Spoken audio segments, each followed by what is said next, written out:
I think it's very important to unleash your thoughts. But the key thing is to control your emotions.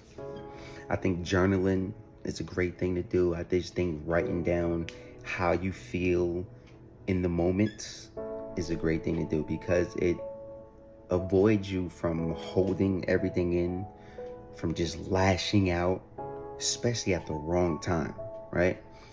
But unfolding your unfolding your thoughts is a great thing. You have to let it out. You should write it down. You should be able to read back and see why you felt like that. But controlling your emotions is the key thing, because our emotions are controlled by our thoughts, right? Usually when you think about something, especially in the past, it easily makes you angry or happy or whatever.